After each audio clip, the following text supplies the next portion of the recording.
I just got done filming on my latest episode here at License to Griddle. It is going to be hash browns simplified. I used to frequent the Waffle Houses in the early 90s. We are talking from Atlanta, Georgia to Kentucky to St. Louis, Evansville, Indiana, and every place in between. And of course, I did pick up some tips and tricks along the way. That said, I could tell you that these are only going to have 3 ingredients. We are going to have the fried onion. We are going to have the russet potatoes. I will show you how to do it right. And of course, we are going to have cheese. We are going to put them all together. And this is exactly what you got right here. Guys, sit down and watch this one. You are not going to want to miss it. Meanwhile, I am going to go in and enjoy this. Yeah.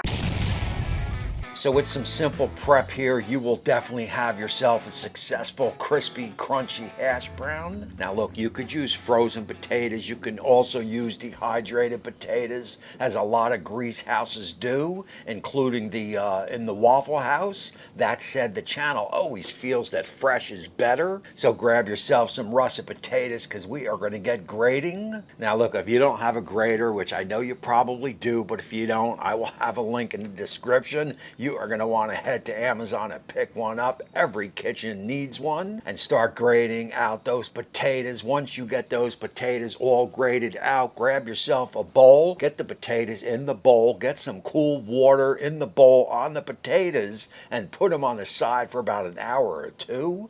Once that hour or two is up, grab yourself a strainer, because you are going to want to strain all that starch that came out of the potatoes into the sink, and also get some cool running water on the potatoes to start drying them out.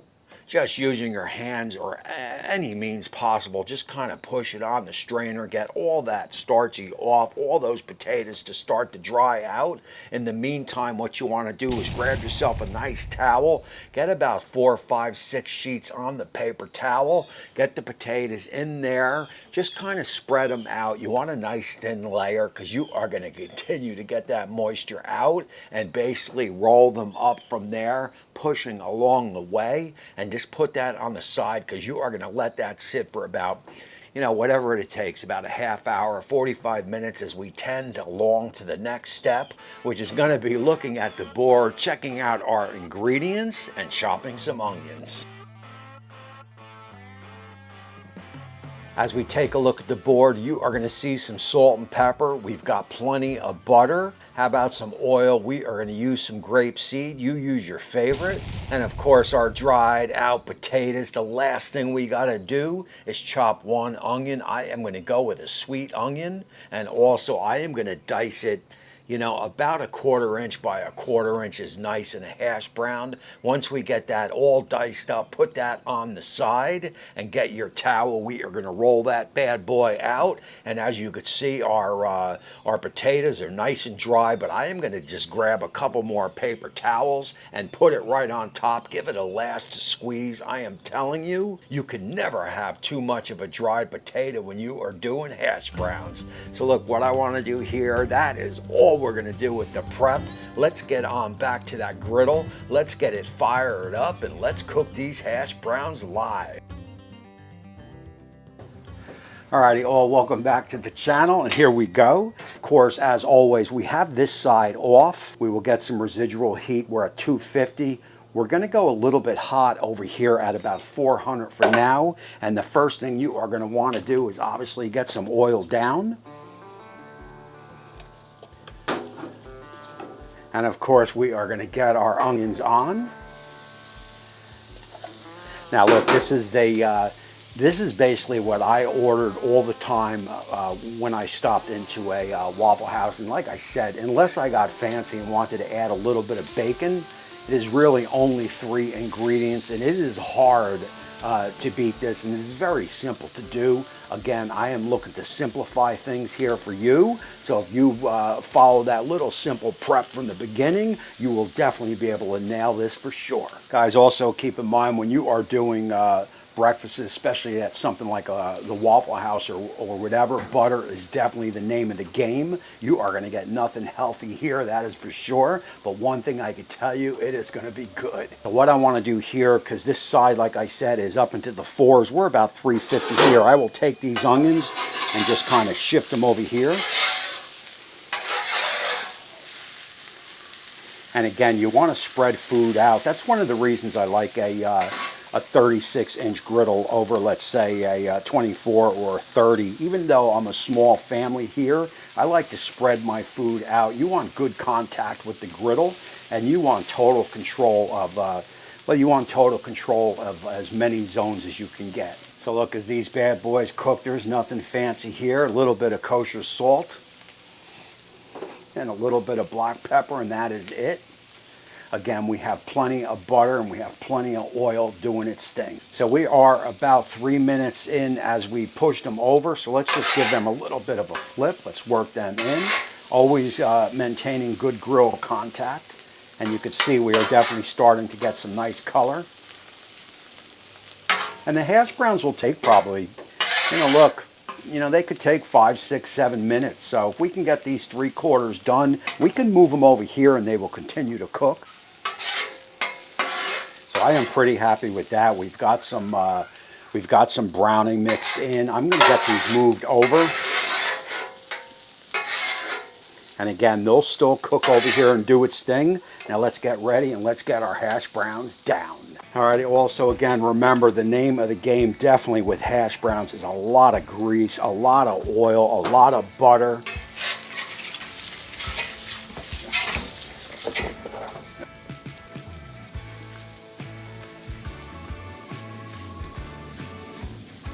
And you could form them right out on the grill or griddle. Channel is not messing around here. These are definitely going to be nice size hash browns. So you don't want them too thick. Now at this point, you're just going to leave them sit. Again, however long it takes is you're going to leave them there. You don't even have to salt and pepper them up. We'll do that on the flip, but you really want a 1 flip hash brown.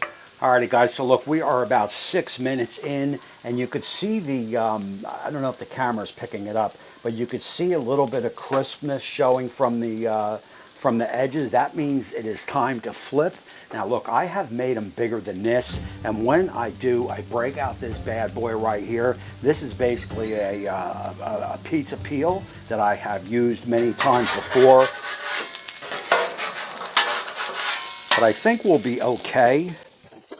But I'm feeling pretty confident that we will be okay with this. But what I want to do here is I want to get some butter down on each one.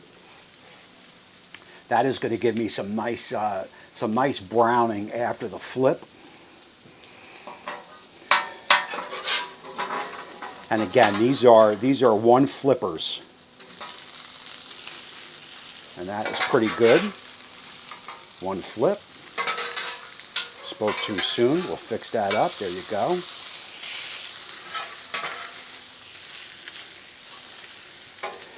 So look, once you flip them, you could start applying some salt and pepper. Now, I don't like no fancy rubs on this. I mean, Waffle House don't use fancy rubs, and neither do I when I am making something like this. So again, we are in the same boat as before. You are looking to crisp these up. So oil is definitely going to be your friend. And you could see the sizzling that we have coming underneath. It is really starting to cook now.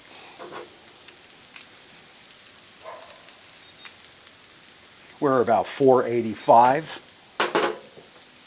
And again, if we peek on over here at our onions, they are perfect. That is that residual heat. That is all you need. Alrighty, so look, remember I said 1 flip, and although we still have about 2-3 minutes over here, we can definitely move our onions on. Oh yeah.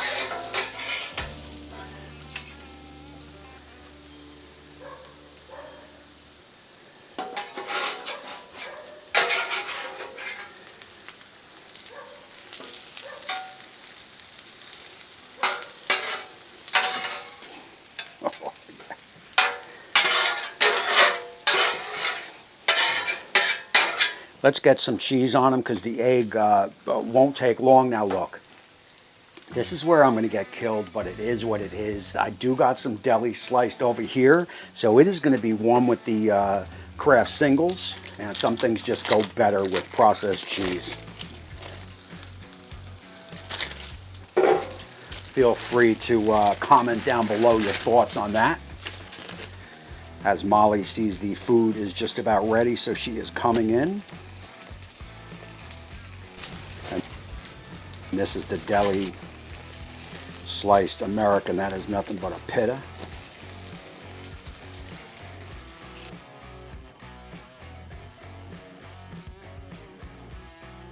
Now we will get these, get those covered up.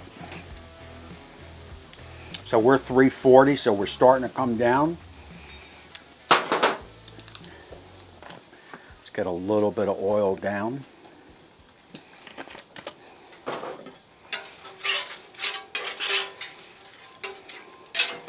Take a little peek. Oh yeah, that looks good. Guys, we are going to go for it. Whoops. Shells aren't needed.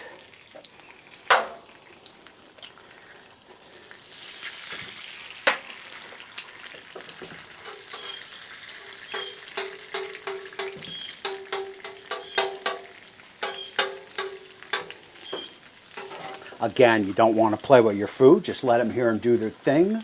Let's give you a little bit of peek here as I want to dome this. And that looks friggin' amazing. I mean, come on, guys.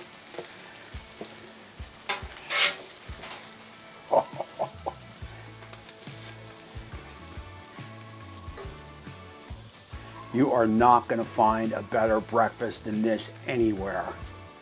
There's our eggs.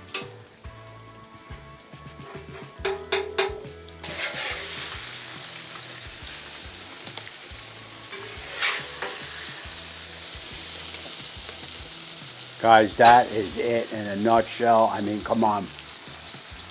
I don't think it gets much better than this. Let me clean this up here, then I will bring you guys back. We will do that taste test. I'm going to go processed against deli sliced and let you know the winner. Alrighty, and that is that. And I don't know if you can get much better than this. I mean, it went off without a hitch. I want to go in. I want to do that taste test because I really want to know which is better, the deli sliced American or the Kraft singles. And you can hear the crunch. I mean, this is perfect. Wow. Guys, that is going to be your Kraft singles, and I can tell you, man, that is friggin' amazing. Cheers. Wow. That is so tough to call. Maybe Molly could break it down. Alrighty, look, man, let me go in one more time.